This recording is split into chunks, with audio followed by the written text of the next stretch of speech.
Welcome to this special MPC broadcast. Reserve Bank Governor Lesetja Kganyago is delivering a decision on interest rates today. Let's take you live to that. This year, for the major central banks, policy is generally in a wait-and-see phase. In the United States, there are signs of new inflationary pressures from tariffs. Monetary policy remains modestly restrictive. In Europe, by contrast, inflation is lower and policy is more neutral. All the major central banks kept their policy rates unchanged at their most recent meetings.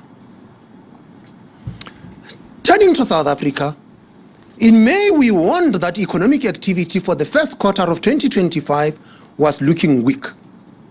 Statistics South Africa has since reported that growth was just 0.1%, in line with our expectations. However, there was also a downward revision to earlier GDP data. Along with an assumption of higher US tariffs on South Africa, this has caused us to mark down our 2025 growth forecast. That said, the recent data flow has been positive, suggesting that the economy picked up in the second quarter of the year. The economy's underlying growth trend remains low, mainly due to persistent supply-side problems, for instance, in logistics. Higher levels of uncertainty also seem to have affected output, with business and consumer confidence deteriorating in the first half of the year. However, we still expect modestly higher growth in the coming years, supported by ongoing structural reforms. The risks to the outlook to the growth forecasts are assessed as balanced. Moving to inflation, the rand has strengthened and inflation expectations have moderated. The June CPI print showed headline inflation at 3% and core inflation at 3.9%, still at the bottom of our target range. That said, food price inflation has risen, mainly due to meat prices. Fuel prices are also falling more slowly now compared to the recent past. We therefore expect headline inflation to rise over the next few months, averaging 3.3% for the year, in line with our earlier forecasts. Prices then stabilize around the target objective over the rest of the forecast period. The risks to this outlook appear balanced. Against this backdrop, the MPC decided to reduce the policy rate by 25 basis points to 7%, with effect from 1 August. The decision was unanimous. At our previous meeting, we considered a scenario with a 3% inflation objective. We did this based on analysis that our existing 3 to 6% inflation target is too high and too wide and should be reformed. With actual inflation close to 3%, we wanted to highlight the opportunity to achieve permanently lower inflation at minimal cost. For this meeting, we updated the 3% forecast. Like the projections based on the target midpoint, this showed a near-term rise in headline inflation. A key difference between the two forecasts, however, is what happens to core inflation. With a 3% objective, core inflation stays roughly where it is, which is close to 3%. Inflation expectations settle around a new normal of 3% during 2027 as stakeholders observe lower inflation and learn about the new target. Inflation also benefits from a somewhat stronger rand. In In the alternative forecast with the 4.5% objective, by contrast, there is no learning and the exchange rate is more depreciated, so inflation reverts to 4.5% instead. For policy, as we showed last time, lower inflation allows for lower interest rates. In our quarterly projection model, for a 4.5% objective, rates bottom out around 7%. By contrast, the forecast for a 3% objective has roughly 5 more cuts over the medium term, taking interest rates slightly below 6%. The logic of the model is that the interest rates need to fall as inflation eases to prevent inflation-adjusted rate, or the real interest rate, from rising too much. Real rates are nonetheless temporarily higher for a 3% objective, and there is a modest growth sacrifice which helps anchor expectations at lower levels. Over the past few months, the prospect of a lower inflation target has bolstered the rand and lowered long-term borrowing costs. It is important to sustain this progress and to minimize uncertainty about the longer-term objectives of monetary policy. Therefore, the MPC now prefers inflation to settle at 3%. In line with this, we have decided to aim for the bottom of our target range of 3 to 6%. We welcome the recent moderation in inflation expectations and would like to see expectations fall further. This would expand policy space and make our framework more robust to shocks. We will use forecasts with a 3% inflation anchor at future meetings. The South African Reserve Bank will also continue working with the National Treasury to complete target reform and achieve permanently low inflation. The challenges of the global environment highlight the urgency of domestic reform for accelerating growth. The SAB's main contribution is to deliver price stability. We have an opportunity now to lock in lower inflation and clear the way for sustainably lower interest rates. Additional measures that would improve economic conditions include reaching a prudent public debt level, strengthening network industries, lowering administered price inflation, and keeping real wage growth in line with productivity gains. That concludes our statement, and we would now like to open for questions. And as usual, please identify yourself and the media house that you represent, and we will distribute the questions to the panelists. In the middle there. Thank you so much, Governor, and good afternoon to the panel. My name is Ntando Tukwana from Bloomberg News. Governor, can I ask about the CPI goal at 3%? Are you actually saying that you are formally adopting that lower inflation target? And also on the vote, you said that there was unanimity on it. Could we characterize that as the policy stance being more accommodative? Thanks very much.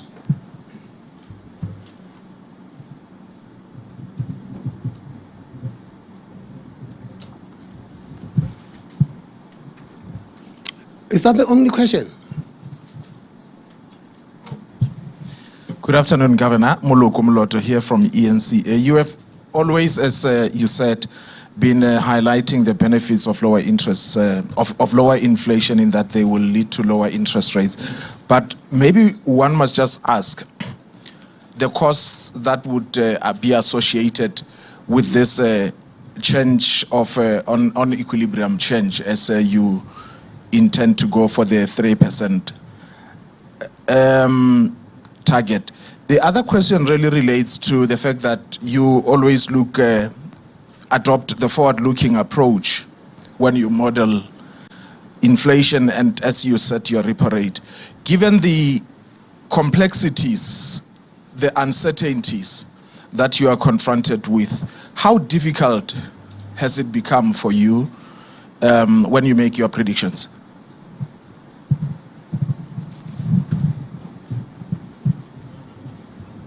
Shall we take the last one? Good afternoon, Governor. Balesa here from CNBC Africa. A number of economists argue that the SARB can... I didn't get your name again? Balesa. Balesa. From CNBC Africa. A number of economists argue that the SARB can cut rates deeper given the domestic demand and a neutral interest rate that is above 2% or 2% above inflation. What would be the risk of doing this in your view?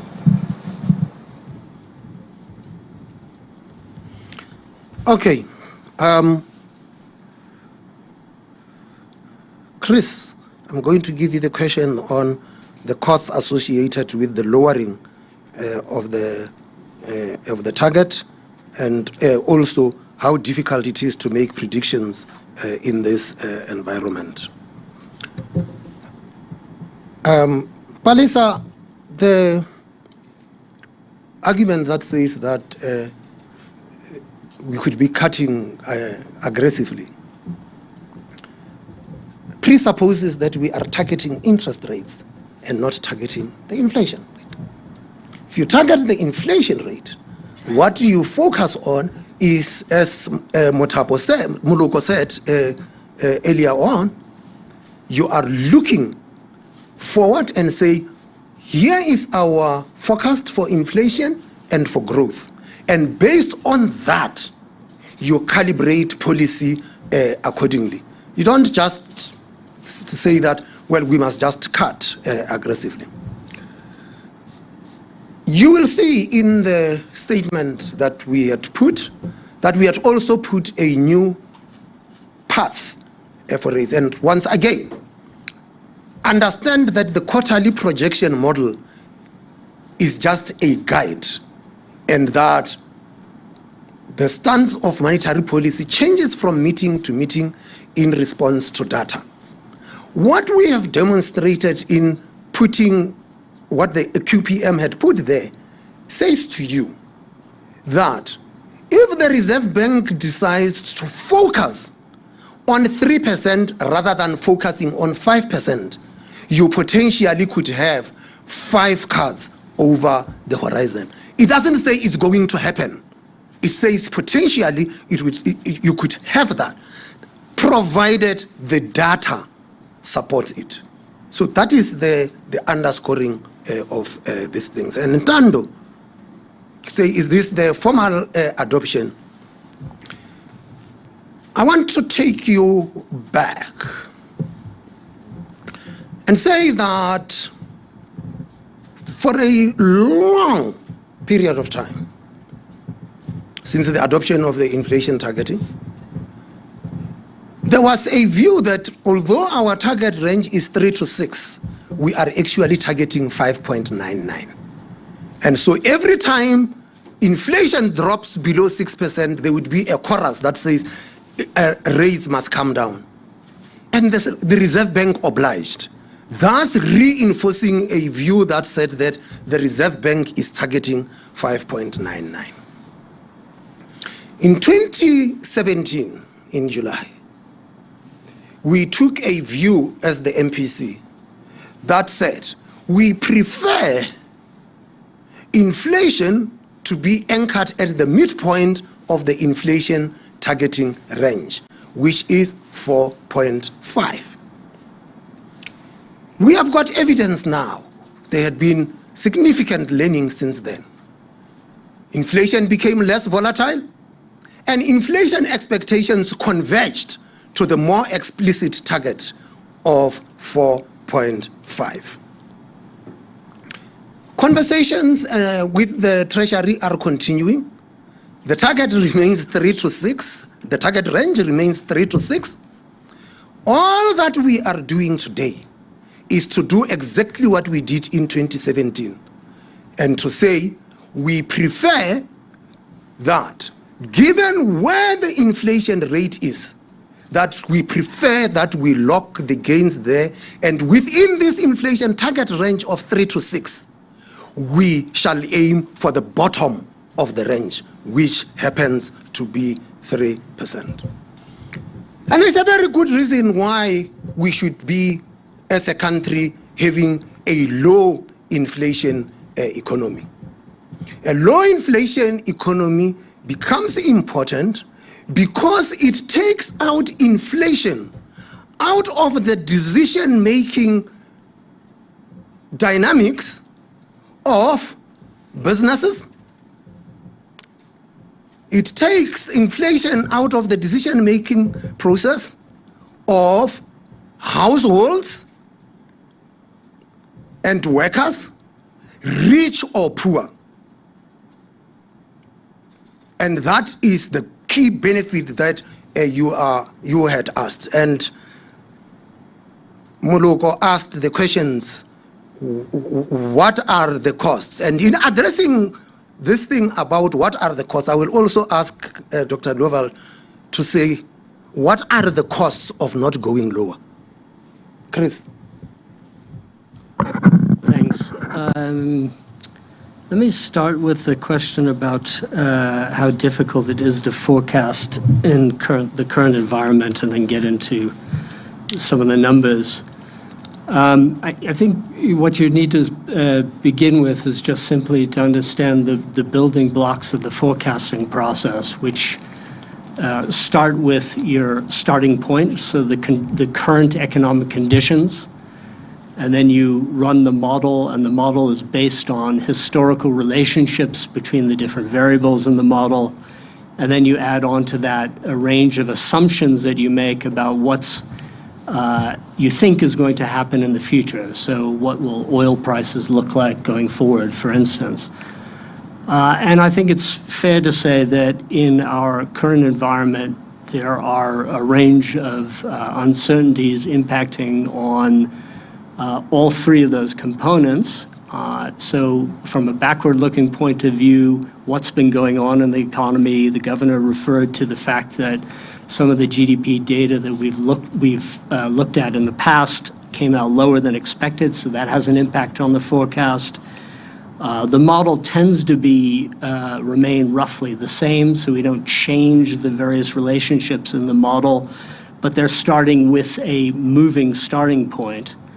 And then you've got to think through the various assumptions, some of which are domestic and some of which are global. And as you will all know, many of those assumptions are moving around and have moved around a lot. They cover things like foreign interest rates. They cover things like trade policy. They cover things like the terms of trade. When you move to the domestic environment, you think a lot about domestic confidence and whether or not private sector will invest or government will invest in the way that they say they will, and what happens if they don't. What are the impacts on the economic variables going forward? So the forecasting environment, it's easy to say is always very difficult. I think it's probably several times more difficult this year than it has been in the past. On the costs of moving to a preferred rate of 3%, our model will tell you that the GDP growth rate for 2025 would have been 1% and now spits out a number of 0.9%. For 2026, we move from 1.5% down to 1.3%. And then for 2027, you go from 1.8% up to 2%. So over time, as the interest rate falls in line with falling inflation, you get a strengthening of the economy operating through credit channel, consumption, government spending, as well as investment. But it takes a little bit of time to get there. High inflation, of course, is a tax on the economy. And so South Africa's growth rate over time is impacted by the fact that inflation has tended to be higher than that of its trading partners. that erodes the competitiveness of the economy and it keeps your interest rates higher than you would otherwise have them.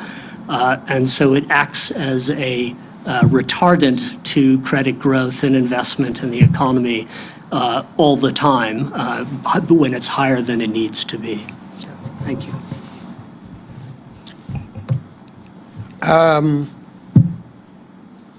At the back, and then in the, oh, okay, okay, let's just go, just pass the mic that way, and then we'll go to the back. Yeah. Bloomberg, thanks very much for taking our questions, Governor.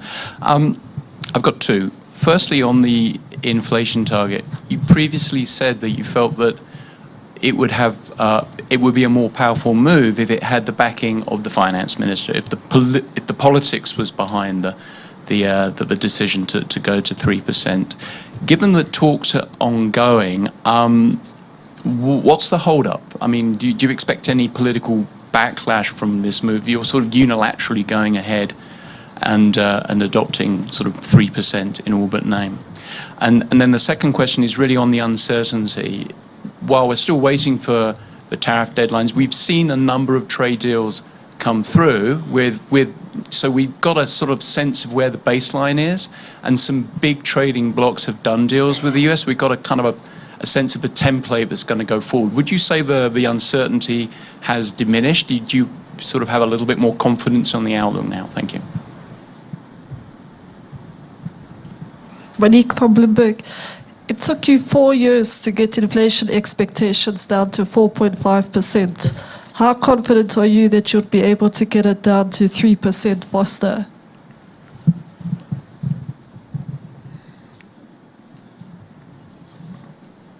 Can I go? Okay. Kopa Nogumbi from Reuters. Forgive me if I've missed this in all the conversations around 3%, but just for my own clarity, when you say you are now targeting the lower end, does that mean once we get to 3% and once you and the National Treasury agree on a 3% target, does that mean we're moving to a point target? Or is there a band that maybe we haven't discussed yet? And if there is a band, what would your new inflation target band be? And then secondly, on tariffs, I know the bank has said that it would take a few months to see the impact of tariffs on the economy. But how many months would it take by your modeling? Do you have a view on how long it will take for us South Africa to see the impact of tariffs? And what is the big thing or trend that you'd be watching out for now to gauge the impact of these tariffs, or really, like, what are you preparing for, if you could give us some insight? Thanks. Okay. Yes, Alistair, thank you very much. Yes, it would be powerful if you have the political backing. The work is continuing, but let's also get clear. There is an opportunity right now. And whilst the mill is grinding, why would we want to miss the opportunity? But then this thing then relates back to what Kopano asked about a band, and she says, what is the new target band? We must reach an agreement about a new target. When you ask, are we moving to a point target? The way in which the things work had been that with the 3 to 6%, we would say that we are aiming for 4.5. That is a point. That's what you need to model. You can't model a range in which the manner in which our quarterly projection model works. We are at 3. It's within the range. It's at the bottom of the range, and we said that that is what we are aiming for. Let's be clear. There will be deviations from target. There will be shocks. The shocks will be there whether you are targeting 6%, 4.5%, 3%, or 3 to 6%. The shocks will be there even if you were targeting 2%. So the notion that says that because we are scared of shocks, we cannot make an adjustment It's not that the shocks will be there, irrespective of which inflation level you are targeting. Experience showed us that countries with a lower target, when they experience a shock, expectations bounce back to target quicker than countries which have got a higher inflation target or a wider inflation target range. But you asked, Alisa, what's the hold up? These are birth pains. Changing policy is never easy. There is no such thing as a costless policy. What you can't do is to refuse to make a decision because there are costs to a policy. There are costs in sticking to the existing target as well. And so that will emerge. What is important is then, many people ask the question, what are the costs? And we spelled out these costs. And I always ask, but what are the benefits? Are the costs outweighing the benefits, or are the benefits outweighing the costs? If the costs outweigh the benefits, you can't continue with a policy like that. But if the benefits outweigh the costs, it is a correct policy posture to take.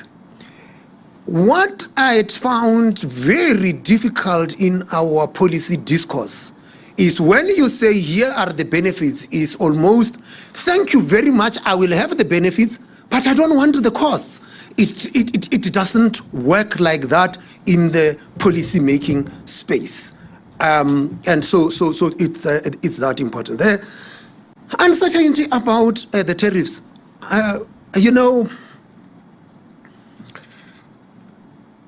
we all thought that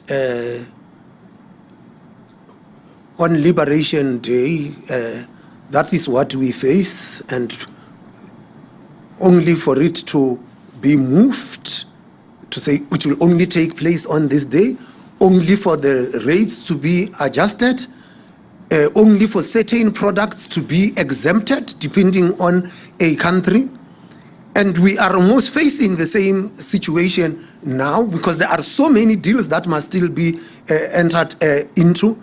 There is a lot of toing and froing. I'm sure you saw the statement by the Department of Trade and Industry. Those engagements are continuing.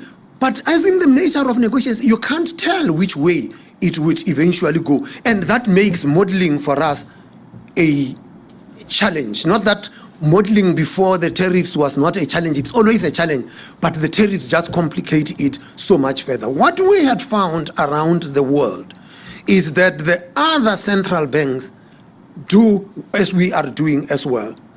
They pose a scenario and say, if this happens, if that happens, and we have presented that scenario, and we presented that scenario with a 30%, 25% tariff and the departure, the non-renewal of AGOA.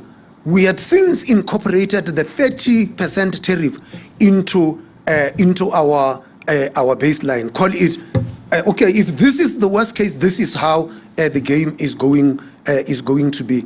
There isn't a correct way of dealing with this uncertainty. You just have to accept that is what it is. There is so much uncertainty in the world that there is even a publication which I do not have to advertise here, which compiles an uncertainty index, and it tries to check how many times this uncertainty is used. And to check, attended conferences over the past 6 months, they all have uncertainty in them.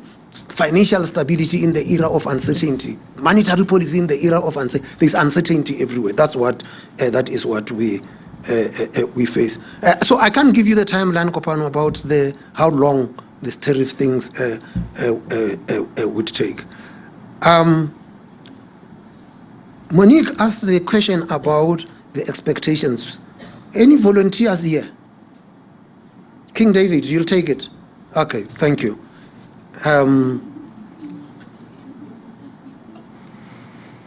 Yeah. Okay, Governor, thanks for sharing that nickname with everyone. So the question was, last time it took us something like 4 years to get expectations down to 4.5 in that case. So what's it look like this time? If you go and look at the forecast, we project where inflation expectations are going to go, and it takes about 3 years to get there. The last part of it moves quite slowly, but you're very close there already. My recollection of that 2017 to 2020 period was kind of the same. We were most of the way there in 2019. So I think that's a reasonable assumption to take. A funny thing about that 2017 period with 4.5 is it took us a while to really communicate very clearly how that worked. There was some messaging that started in 2016, and then over the course of 2017, the messaging became clearer and clearer. So hopefully people are already paying attention now and they'll learn a little faster. But it's a learning process. And so plausibly 3 years will get us all the way there. Thanks. Right there at the back and then back in the middle. Hi, Alex Winning from Reuters. Before announcing that you're aiming for the bottom of the range, so 3, did you speak to Enoch Godongwana? Did you say to him, look, this is what we're going to announce? And if so, what was his response? Did he tell you to, did you say, look, this is what I'm going to go for? And he said, look, carry on. And the technical work on the formal target as enshrined in law will continue in the background. What was that discussion? Thanks.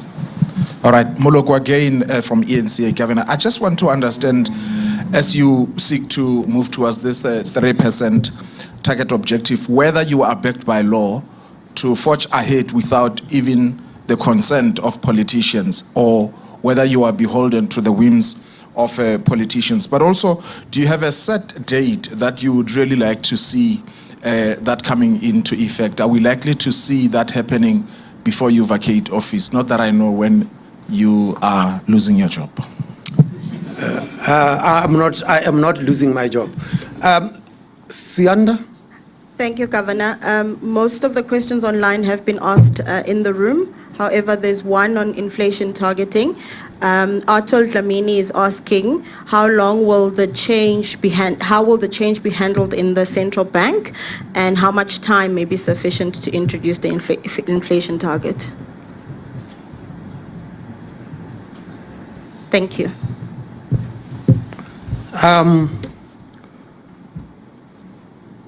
Who wants to take which question?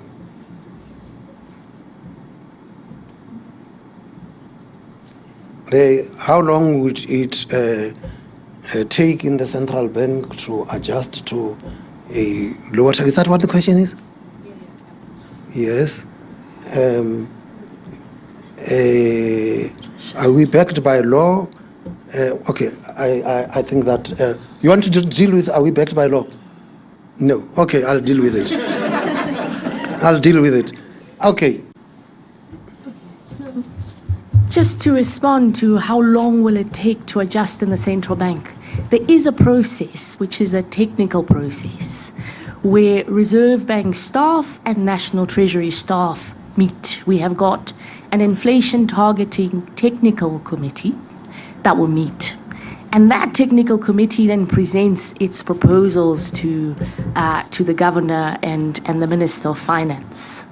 The governor will tell you what the law says. But once there's concurrence between the two of them, then within the central bank already, when the technical teams are doing work, on both sides we have modelers that would look at the implications and the impact. And we would then, in a setting like this one, be communicating that clearly also as the SARB to say the target has now changed. So you'll notice in this meeting we've chosen the wording quite carefully. The target is the target as you know it. It's 3 to 6. If the target then becomes something else, then we would be talking about the target as a different number. In the same way that we have done for this meeting, you would get the forecast that is based on the new target number. And that's how it generally goes in the technical world. Now, as the MPC, we are, of course, tasked with looking at elements that are not covered in the model, which is the nuances based on the risks that we are also observing in the economy. Our role is then to communicate to you over what period do we see the SARB achieving that target that is set?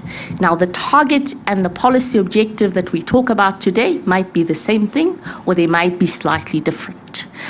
So I hope that answers that question. But in terms of the technical work, there is a clear process, and it's happening while discussions are underway between the Treasury and the South African Reserve Bank, so that we're able to present you with an outlook that would be based on that target. And the MPC also then would consider and apply its mind based on the circumstances once the announcement has been made. Is that it? One last one. Also from Atol Dlamini, Alliance News. He asks, it's on the tariffs, he asks, what sort of monetary tools are available to the SARB to deal with the risk of tariffs? The Reserve Bank does not set tariff policy. Tariffs are the responsibility of the Department of Trade and Industry. The monetary instruments that we have are meant to deal with inflation and not with tariffs or any other policy area. Are we backed by law? Where does the mandate for inflation targeting flows from? That's the point of departure. Our mandate flows from Section 224 of the South African Constitution. And the South African Constitution says we should protect the value of the currency in the interest of balanced and sustainable growth. That is the governing framework. The question that comes is then, what would protecting the value of the currency be? And we understood it to be protecting what the rand buys in South Africa, because the Constitution says balanced and sustainable growth in the Republic. So the authors of our Constitution were very clear. We are not protecting what the rand buys in London or New York or Frankfurt or Tokyo, what it buys here. And that then means price stability. And the question that came was, how do you quantify price stability?